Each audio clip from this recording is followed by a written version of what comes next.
Welcome to our webinar, Adapting to the New Normal and Beyond, How CFOs Are Leading the Way, brought to you by Argyle, the publisher of CFO Magazine and CFO.com, and sponsored by WNS. I'm Joe Fleischer. I'll be your moderator. Before we begin, I do want to go over a few features of the console you're viewing. I would note on the left side of your console, you'll be able to view slides and respond to polling questions. In a moment, I'll go over how to respond to polling questions when they appear. First, I would point out that in the resource list area of your console, you'll be able to click on links to view information about upcoming events that offer the opportunity to learn from finance leaders and other experts in finance.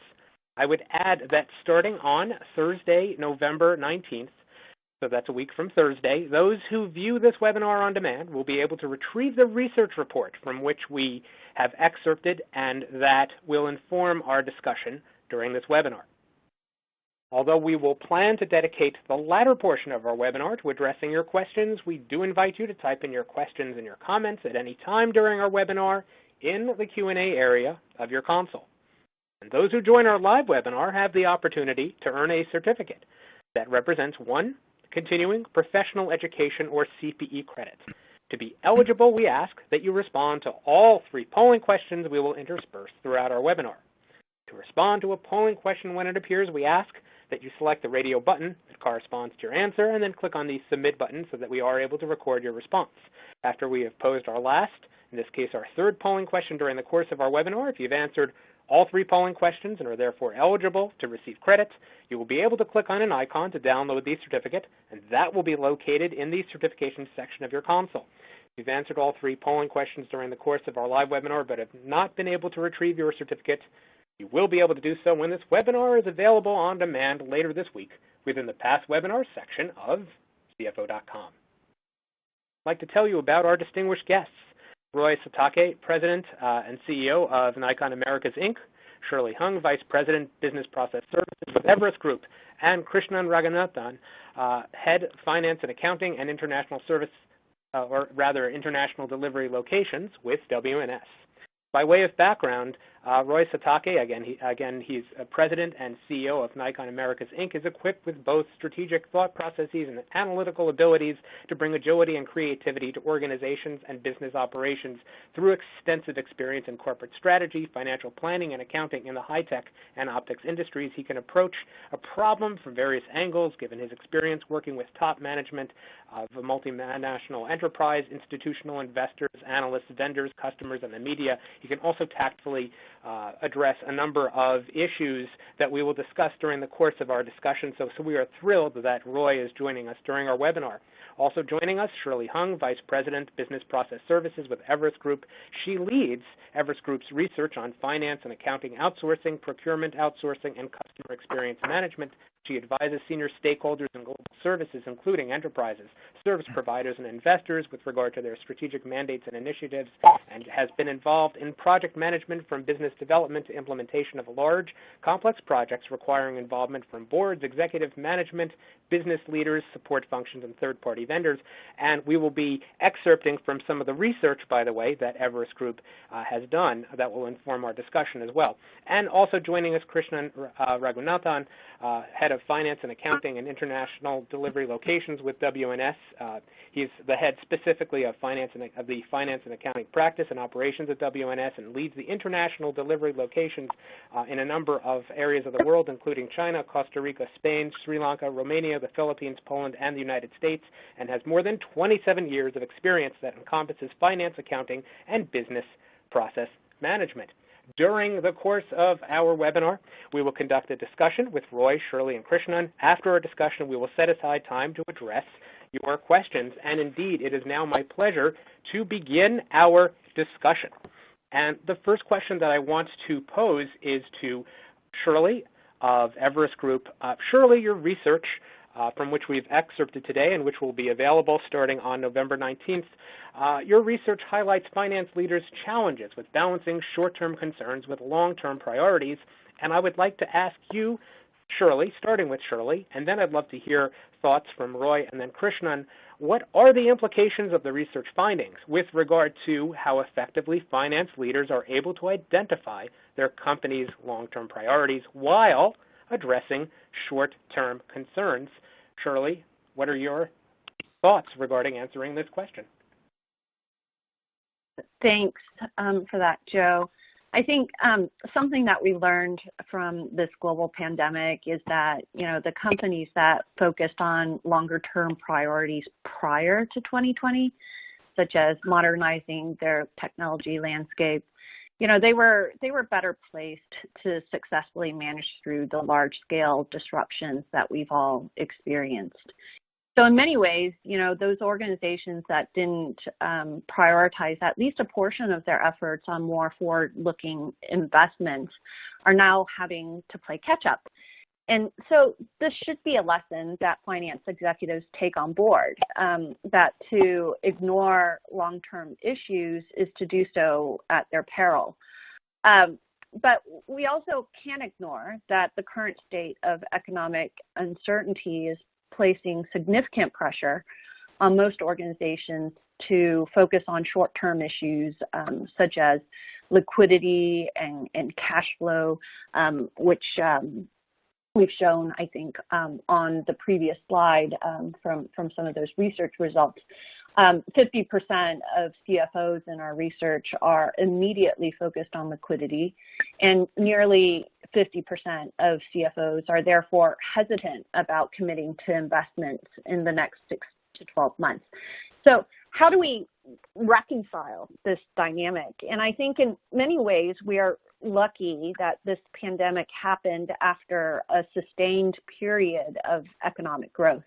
So many organizations have some buffer to weather through a period of uncertainty.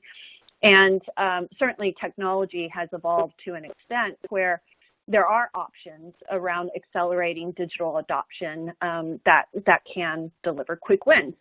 And in addition, most everyone is suffering in the same way. So if you view this from a positive lens, there is equal opportunity for organizations to achieve competitive differentiation by how well they manage through these turbulent times. And we're already seeing signs of some winners emerging, but the real test is going to be how they sustain the success on an ongoing basis after things stabilize. And that really is going to require balancing long-term priorities while delivering against the short-term challenges.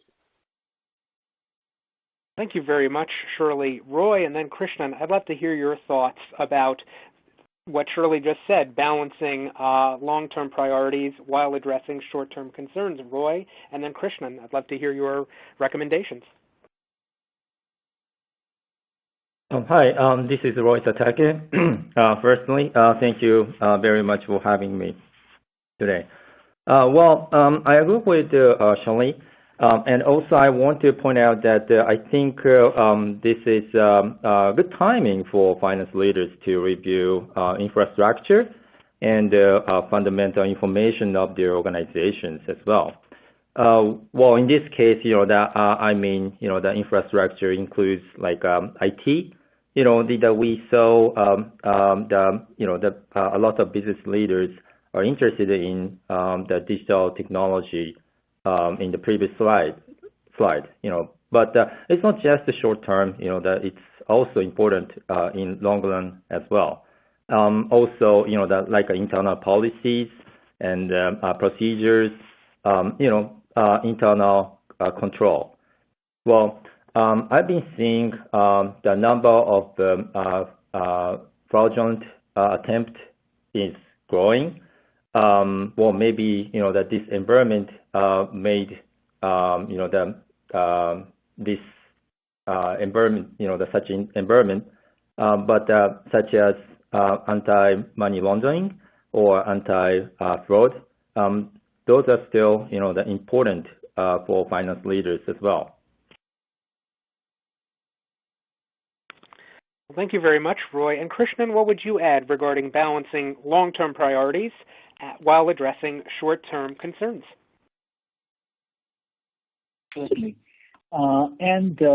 First of all, I do absolutely agree with both Shirley and Roy that, there is a need for change. It is absolutely clear that disruption is not just a point-in-time impact. It is going to be much longer term. And the level of preparedness or level of ability to balance between short-term and long-term, as we look through the report, is different between which industry you belong to, what is the size of your company, and how you have prepared, or what was your role as a futuristic CFO in past in terms of bringing in the changes in the organization. So I think the reports definitely will help those who are trying to catch up, because it brings in a very comprehensive view of the areas of impact and what others are working on. The only other thing I would like to highlight here is what we also noticed is the difference in how people are responding. So not just the ability to balance between the short term and long term, even after understanding, especially when we look at, at the CFO or right at the C level, there is a significant or much better understanding of the inevitable changes that need to be adopted. The level below is still bound by the shackles of the traditional culture in a certain level. So that's one problem, and therefore decisions are not following the intuition. And that is an area that is not just about understanding and identifying, but it's also balancing that action. And therefore, the report will help understand the long-term impact, expand the understanding of inevitable changes that are required in the organization to be brought in, and more importantly, help the decision makers to identify areas which are becoming the roadblocks or blockages to bring in the change that is needed. Well, thank you very much. And speaking of change that is needed, there are so many priorities, whether we're talking about minimizing risks such as risks of fraud that Roy just mentioned, as well as identifying the actions that are necessary. And in that context, we now want to hone in on long-term goals and how companies go about establishing long-term goals. And in that context, what we want to do is pose our first of 3 polling questions. Specifically, we want attendees to indicate which of the following represents the greatest obstacle to your company's long-term success. What you're welcome to do is select the radio button that corresponds to your answer, and then click on the Submit button so that we can record your response.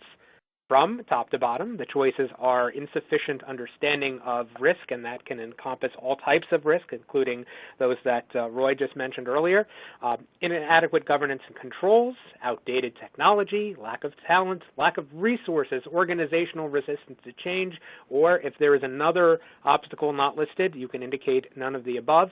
That said, we do want you to indicate which of the following does correspond, in your view, to the greatest obstacle within your organization to your company's long-term success. What we'll do is give attendees sufficient time to respond. We'll then reveal how you have responded, and we may want to ask as well whether or not your responses correspond to the findings of the research. Again, the research findings will be available Thursday, November 19th.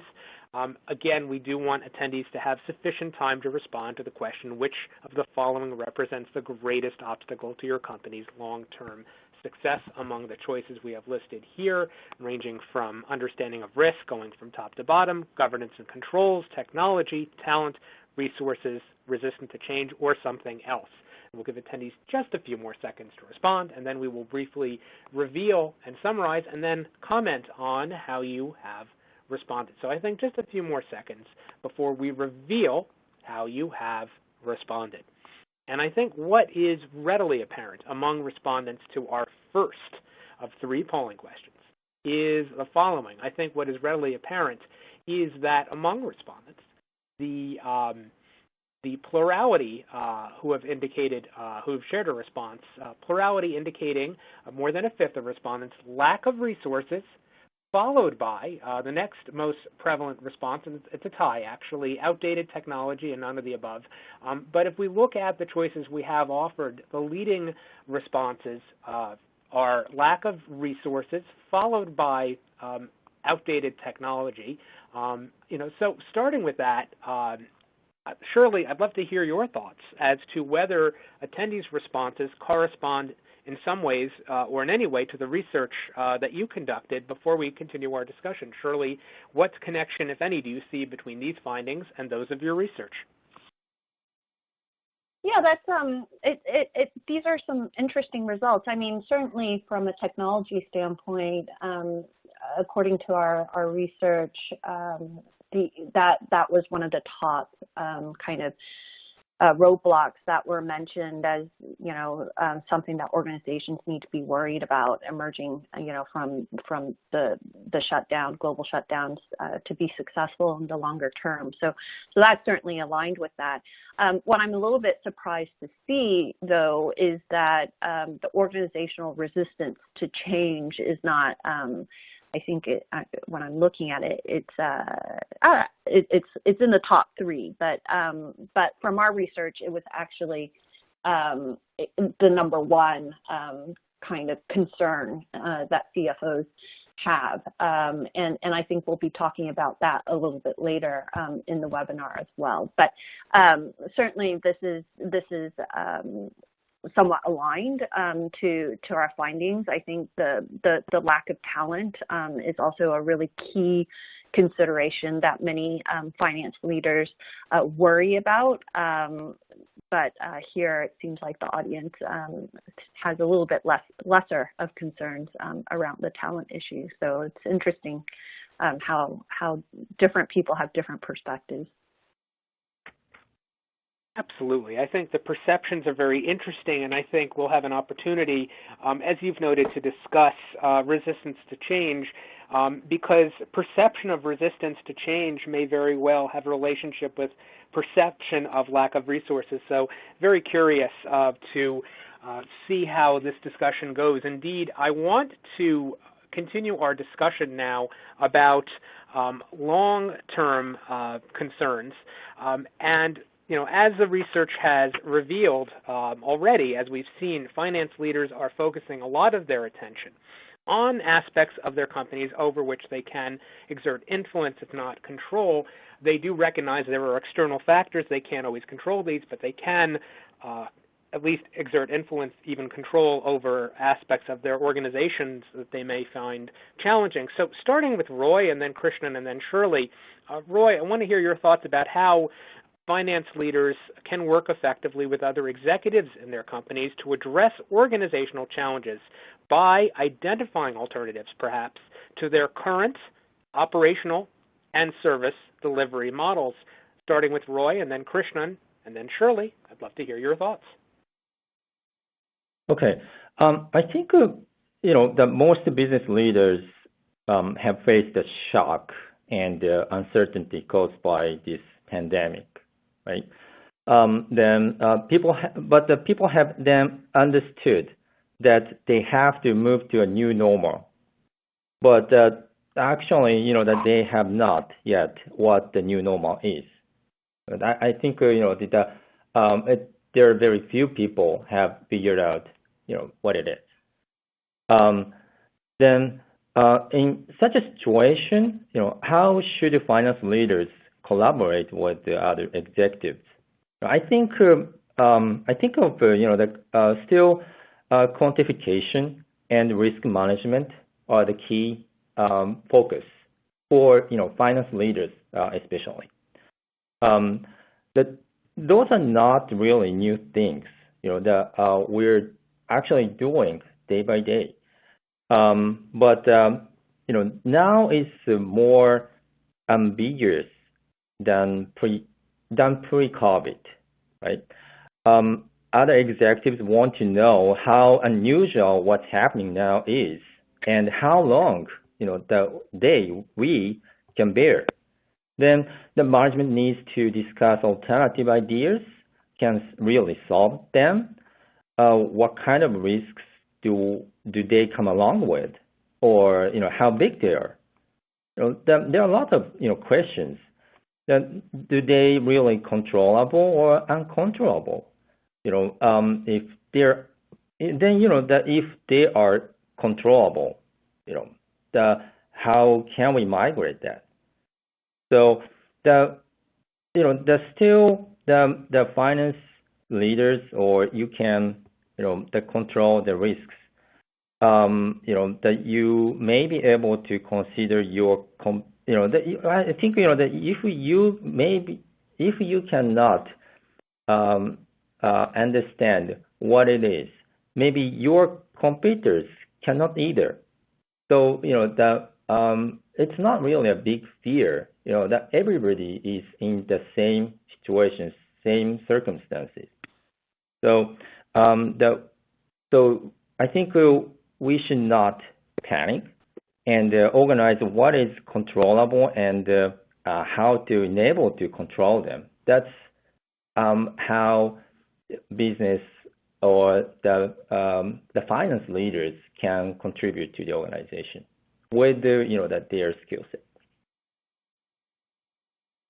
Well, that's a really, really great point, Roy. Thank you. And to that end, Krishnan and then Shirley, I'd love to hear your thoughts about addressing organizational challenges which are within executives' control, perhaps by identifying alternatives to current operational and service delivery models.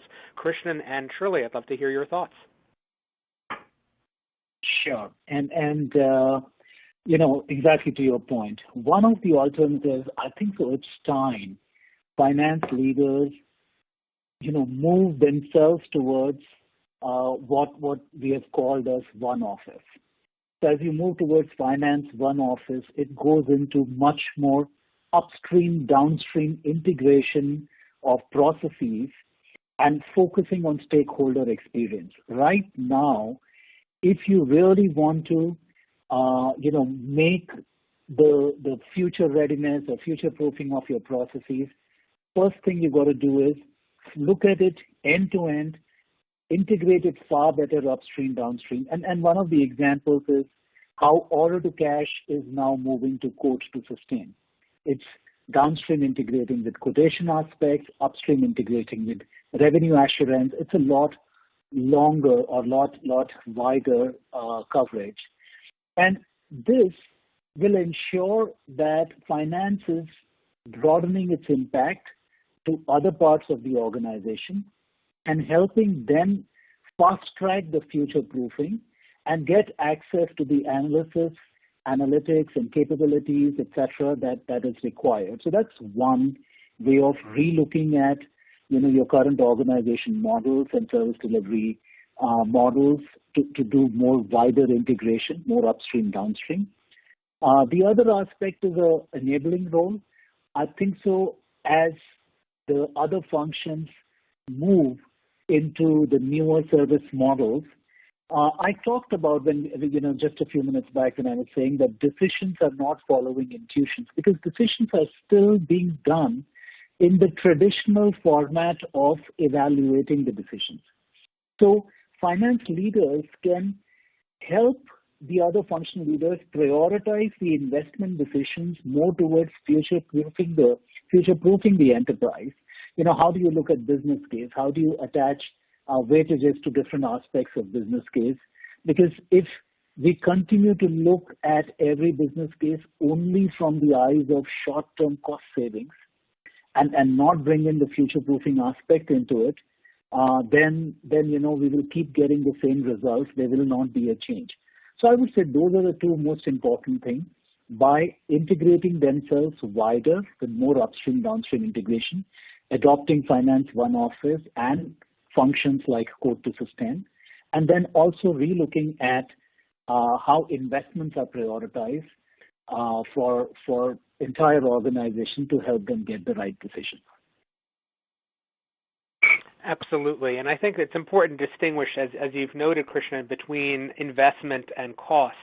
And sometimes when you think about future-proofing, the term that you've just used, future-proofing is an investment. Yes, one has to, there is a cost associated, a financial cost, a resource cost, but the return on the investment is a key consideration with regard to future-proofing. Before we continue further, Shirley, I'd love to hear your thoughts as far as organizational challenges are concerned, in particular, how finance leaders can address organizational challenges by considering alternatives to either traditional or perhaps current operational and service delivery models. Thanks. I would agree with what Krishnan was saying before. You know, the role of the CFO has been expanding for a while, actually, from being siloed and focused only on the finance function alone to being a strategic business leader. So expectations for the CFO is to drive cross-functional collaboration to create business value. So in many ways, finance executives, more so than other functional executives, are already pretty well positioned to lead their organizations through change and transformation. And in many companies, program offices for strategic initiatives such as transformation programs, they sit under the CFO's organization and sponsorship. So as organizations work to respond to both the short and long-term challenges, CFOs and other finance executives are, and they will continue to play a very pivotal role in driving change, particularly as it relates to creating an environment of better decision making, you know, through data and insights that Krishnan mentioned a bit about previously. Well, thank you very much. Data and insight, that anticipates another aspect of our discussion, Shirley, so I'm glad you brought it up. And I want to now consider the roadblocks, as you see here. Shirley, you're finding highlighted two very significant roadblocks. And even, you know, the cultural inertia we highlighted earlier as one of the top three, even among respondents to our first polling question. I want to talk about, or rather consider, these roadblocks that the survey respondents, to Everest Group's survey, had indicated: cultural inertia and legacy systems. And in particular, you know, given data and insights, or the need for data and insights, I'd love to hear your thoughts, starting with Krishnan and then Shirley and Roy. How can a finance leader first of all, change a culture of inertia, and then at the same time overcome a company's technological limitations to gain support for investing in the company's future, to gain support for future-proofing? So starting with Krishnan, and then Shirley, and then Roy. I would love to hear your suggestions about overcoming these twin challenges, starting with Krishnan. Sure. So first of all, let me react. I mean, it's not just legacy systems. I think so. You know, our finance teams are slaves of Excel sheets. It's both. And, you know, there is a joke. Sometimes we used to say that record to report is actually race to report, because you are chasing against time to make sure you're reporting on time and you're getting everything sorted. So I think one of the biggest change finance leaders can bring in is by moving from the traditional format of stewardship in their role to a catalyst for change. And, you know, we've been saying about strategic partners. It's many times this comes up, right? You know, actually, maybe we should even consider CFOs being also called chief performance officers. And what that really means is how CFOs or the finance leaders are focusing on not just reporting, but providing analysis, and analysis upfront, not as an exhaust, but as a fuel to running the processes of the company. And, you know, if you ask me, the futuristic CFO will be working on record to analyze, neither race to report nor record to report, because they will be working towards a function which spends 20% time on record and 80% on analyze. Now, for that to happen, obviously you need technology, and one of the biggest constraints is often seen as the investments required for technology. I know we saw lack of resources earlier coming up as you know, key reasons. Futuristic CFOs know that future-proofing does not have to be investment heavy. there are multiple alternative ways of getting access to technology, going in for models which are designed for business process as a service or pay by drink, or there are game share models on how you can get access to technology. So there are multiple ways of changing the function, getting access to technology, breaking through the shackles of legacy, and moving to what is record to analyze, and therefore contributing back to the performance of the organization, which is what I say, play the role of chief performance officer, and not just race to report. Exactly. I love that concept. I mean, I'm amused by the term race to report, but also the notion of chief performance officer. So thank you, Krishnan. Shirley and then Roy, what are your thoughts regarding overcoming challenges of a culture of inertia and overcoming companies' technological limitations to gain support for investing in a company's future? Shirley and then Roy, what are your recommendations to overcome these challenges? I think the key here is change management. In order to gain support for investing in a company's future success, you have to build the case for change. And in order to do that, you build robust business cases that's supported by strong data and analytics. And fortunately, all of those components, business case development, data, analytics, it's all part of finance's core competency. But an area that I often see neglected is making sure that change management is actually embedded into transformation initiatives. Oftentimes when you see a project plan, it's included as a separate stream that runs parallel to other work streams, which really makes it an easy area to slash if budget availability becomes an issue. However, we all know that change management is the area that if it's not done well, the whole transformation fails. So it has to be embedded, and in fact, it needs to play a leading role throughout transformation programs, from idea conception through design and execution and implementation to the sustaining stages as well. So for me, it's putting change management at the forefront rather than a nice to have. Absolutely, it's a priority. Build it in, and there are a lot of different schools of thought regarding how one thinks of change management. Is it built into other aspects of planning, for example? So, with that in mind, Roy, I'd love to hear your thoughts now about changing a culture of inertia, overcoming technological limitations, so that a company is able to establish a change management plan and is able to invest in the company's future. Roy, what are your thoughts? Well, I agree with Shirley that this is change management as well. In general, people feel hesitant to a change, even if it's small, because it would be painful, right?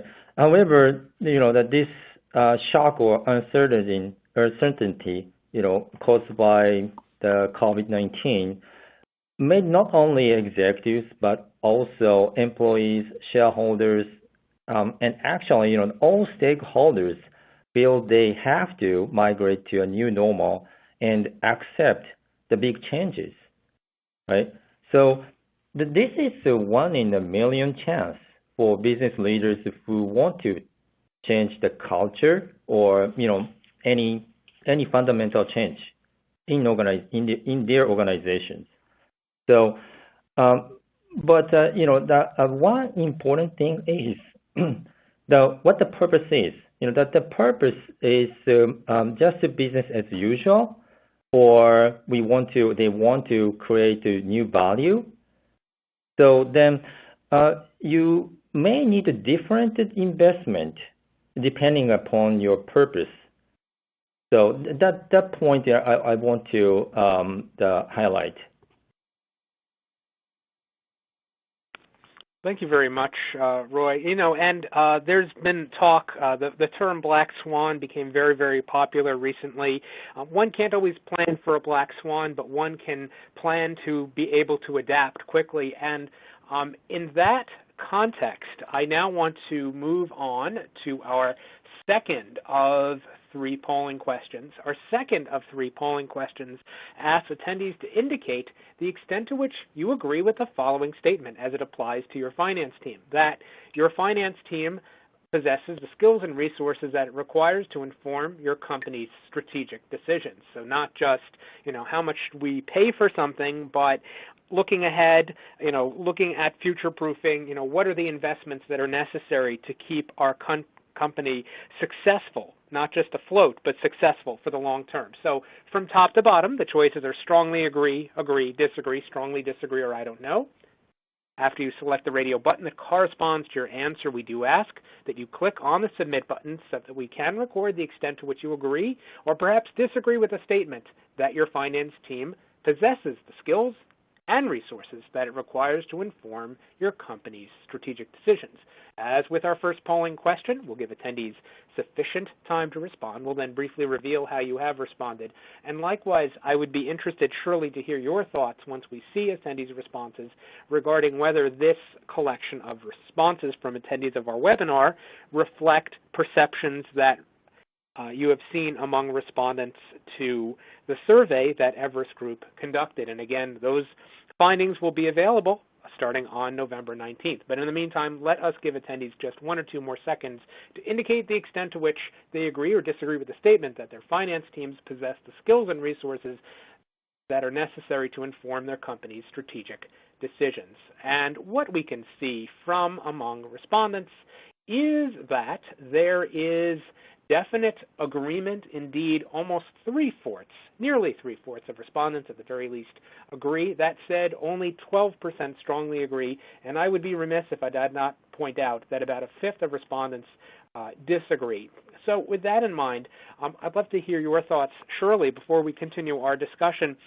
This collection of respondents regarding companies' perceptions of their finance teams or finance teams' perceptions of themselves, to what extent do these responses during this webinar to this polling question reflect the responses to questions that you have posed when conducting your research? Yeah, I think this aligns pretty well. I think I mentioned before that the lack of talent was one of the top kind of roadblocks or considerations that organizations are kind of struggling with when it comes to being able to deal with the challenges that organizations are trying to navigate through at the moment. Our research said that about 40% of the CFOs thought talent issues was extremely important, and another 51% thought that it was somewhat important as well. So I think it's also somewhat related with what we've been discussing through this webinar around uncertainty, right? You actually don't know what is going to arise, and some of the traditional skill sets perhaps that were valued within the finance organization in the past may not be as important going forward, and there could be new skill sets that we can't even imagine now, in addition to more I would say transferable or functional skill sets like being resilient, being adaptable to change, being comfortable with dealing with uncertainty. Those are all kind of elements that haven't necessarily been focused on from a talent development perspective in the past, which I think will increasingly become key success factors for any professional, much less finance, going forward. Thank you, Shirley. And I appreciate that you've brought up perception of talent and also the findings based on the research that you've conducted. What is interesting is that if we look at responses to the first polling question, we see that concerns about lack of resources, concerns about technology top the list among concerns among respondents to our first of 3 polling questions. And this raises a question that I want to pose to you, Krishnan, starting with you, Krishnan, and then Shirley, and then Roy. I want to return to you, Krishnan, as we consider the role of a third-party service provider in several areas. One, given the responses from attendees to the question, our first polling question, concerns about lack of resources, concerns about technology, and in that context, not only in addressing a company's current short-term concerns, but also in supporting a company's long-term priorities. So starting with Krishnan, I want to ask you, and then Shirley, and then Roy, what types of organizational models, including shared and captive services, should a finance leader consider when identifying capabilities and resources the finance function requires to inform a company's strategic decisions, not only during, but also beyond the pandemic? And by strategic decisions, I'm referring to decisions about circumstances that a company cannot necessarily plan for. Starting with Krishnan, and then Shirley, and then Roy, how would you answer this question about organizational models that can help support a company's ability to prepare and plan and make decisions both during and beyond the pandemic?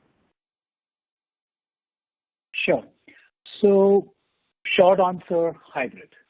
And the reason I say hybrid, I think so between the 2 questions, you clearly saw that the understanding of what's needed, we had almost 75% of the group agree that we possess the skills for that.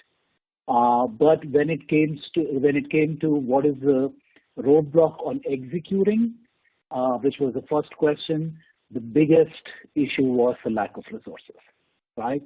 So when I combine the 2, I think so the fact that we need the change, and it is needed urgently and fast, especially given where we are and the requirement of today. I think so having a hybrid model that allows you access to a shared services environment, especially from the third party, allows you to get that investment and allows you to get those models with which you can leapfrog on the change that is required. Also, you get support on change management with the experience of a shared services environment. And also, within your own environment, having a more centralized finance function enables the change management to be easier overall. We did discuss that change management is one of the most critical aspects to bring about the change. So combination of what I would say, shared services, which is internal centralized model, third party that gives you access to technology, additional resources, more experience of the change, driving similar change. When I combine all of this, it's a bit of hybrid organization model, as I see, that can help expedite the change and leapfrog into the future-proof office that we are looking at. Thank you, Krishnan. Shirley, and then Roy, what are your thoughts about organizational models? Do you advise, or do you believe that Krishnan has made a compelling case for a hybrid model? Starting with Shirley and then Roy, what are your thoughts in general? I go with the Krishnan. Sorry, is that okay? I think I agree with the Krishnan. The short answer would be still hybrid. But however, that there's no perfect solution to any organizations because we are always dealing with kind of a moving targets, right? So the company must to understand and decide their situation, the business climate, their size, or the necessity. Depending on them, that the operational structure will be different. But what I can say is that we or finance leaders or business leaders should understand what can be centralized, what should not be centralized. depending on their infrastructure, governance, or the requirement, especially in cost, and also the sustainability of organization, how much they want to centralize. That's a question as well. Thank you very much, Roy. Shirley, I'd love to hear your thoughts regarding how one goes about thinking about organizational models. So not so much whether there's a quote-unquote right answer, but the thinking, as Roy noted. Shirley, what are your thoughts? Yeah, I agree with both Krishnan and Roy. It comes down to a lot of individual kind of components of the company, the industry that they operate in, the segments, how geographically dispersed there is, and so forth. But there is a clear role to actually centralize organizational models for the delivery of services, whether it's through kind of an internally operated shared service model or through a third-party partnership with service providers. The key thing is to Roy's point, what portions of a process do you want centralized, and what portions do you want more business control over? And the centralized kind of piece is really attractive when you're thinking about processes that can be repeated, and that if you do it in a consistent kind of way, you can generate better efficiency or quality outcomes, and frankly the business doesn't view a lot of those types of activities and processes as a core competency for them.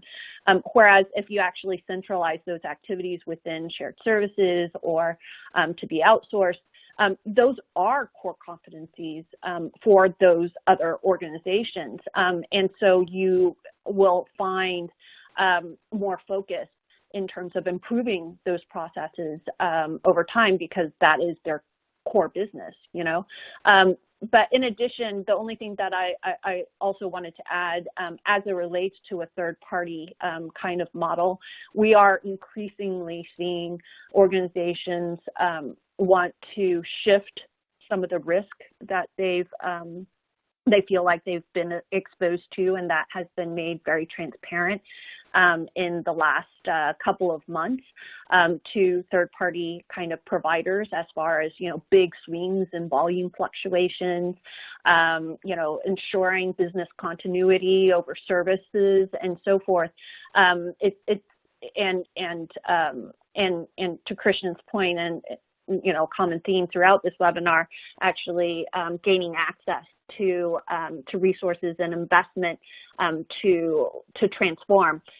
Those are all models where the third-party service provider model can be really, really useful for organizations that are cash-strapped, that are looking for co-investment, that don't want to be exposed to large fixed costs if there's a sudden change in demand over and volumes over certain things.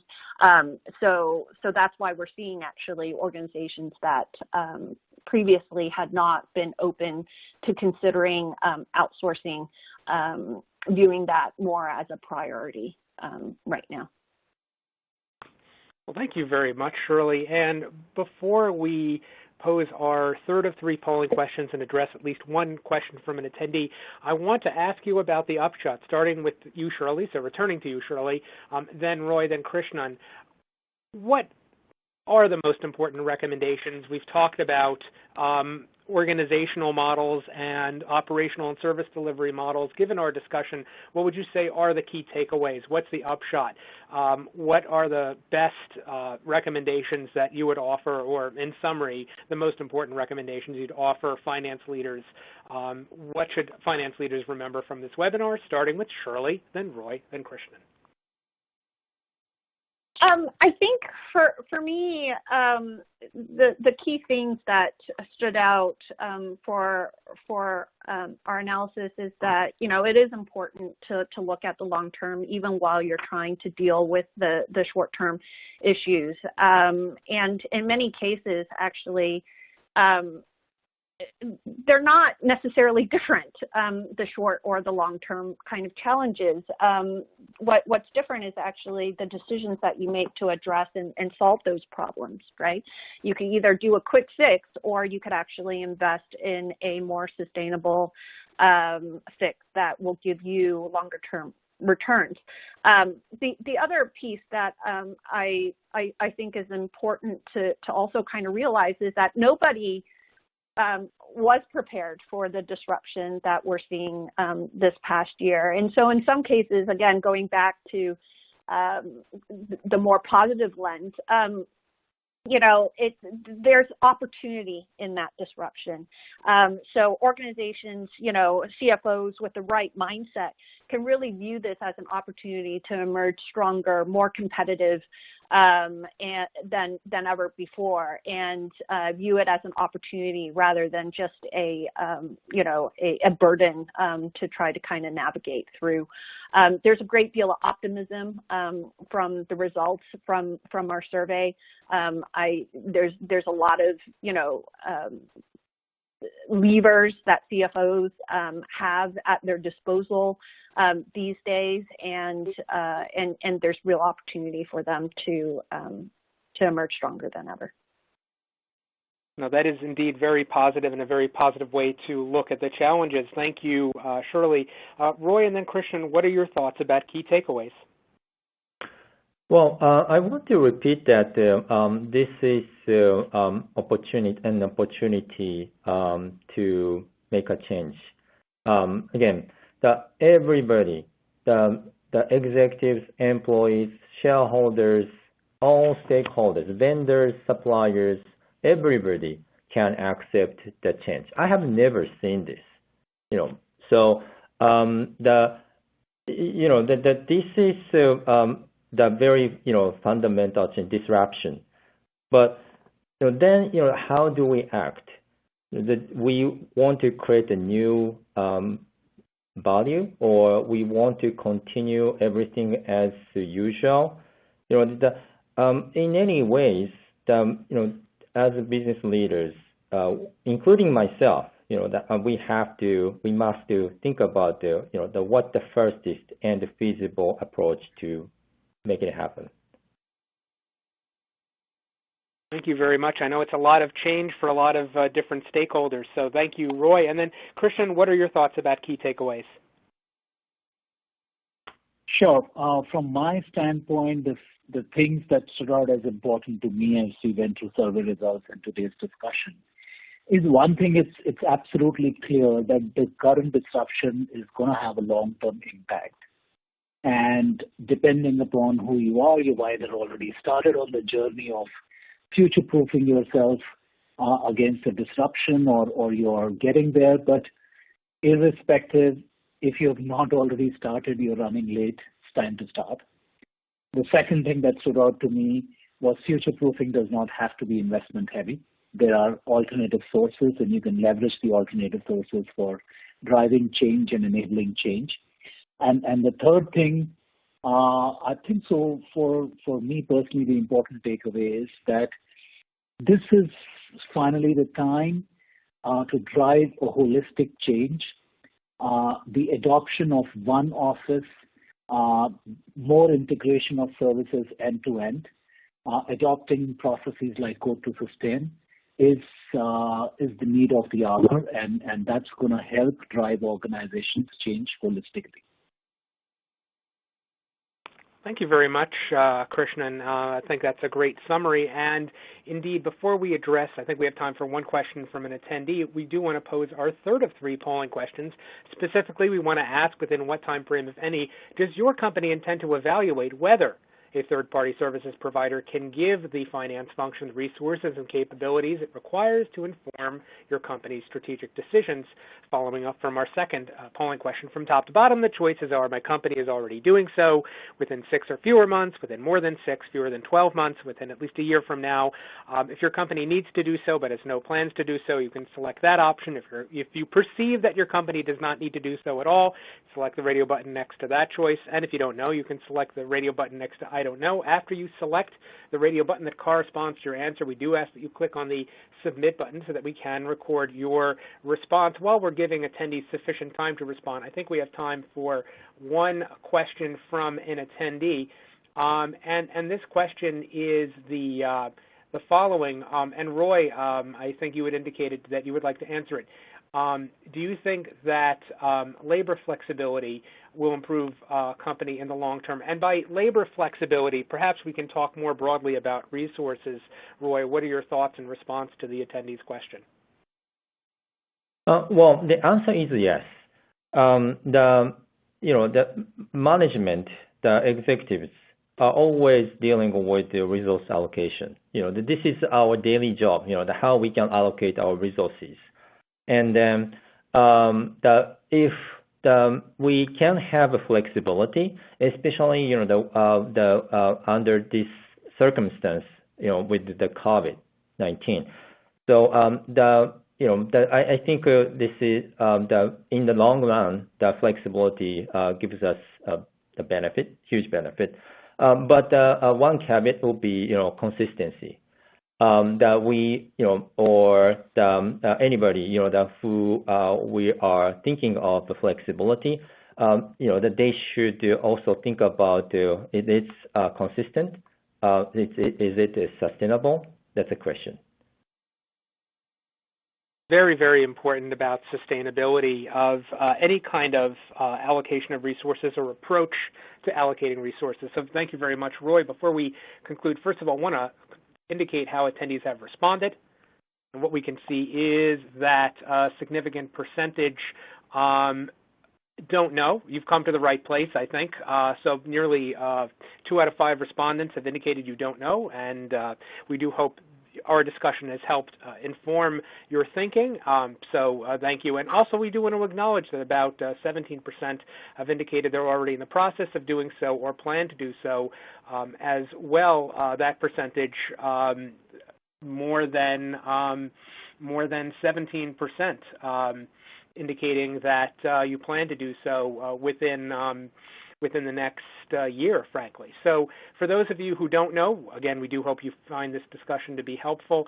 Before we wrap up, a couple of things I just want to note, that this webinar will be available on demand later this week within the past webinar section of CFO.com. At that point, you'll be able to view and listen to a streaming archive of our webinar. Click on links to view information about upcoming events that offer the opportunity to learn from finance leaders and other experts in finance. And if you've answered all 3 polling questions during the course of our live webinar, retrieve your CPE certificate. Also, starting on Thursday, November 19th, those who view this webinar on demand will be able to retrieve the research report from which we have excerpted and that has informed our discussion during this webinar. I'd also note that before we conclude our webinar, we will invite you to complete an online feedback survey that will appear in a separate browser window that you will be able to view if you've turned off your pop-up blocker within your web browser. And as always, we appreciate your feedback. Once again, I want to extend our appreciation for our distinguished guests taking time to join us, Roy and Shirley and Krishnan. And we want to thank attendees for joining us for our webinar, Adapting to the New Normal and Beyond, How CFOs Are Leading the Way, brought to you by Argyle, the publisher of CFO Magazine and CFO.com, and sponsored by WNS.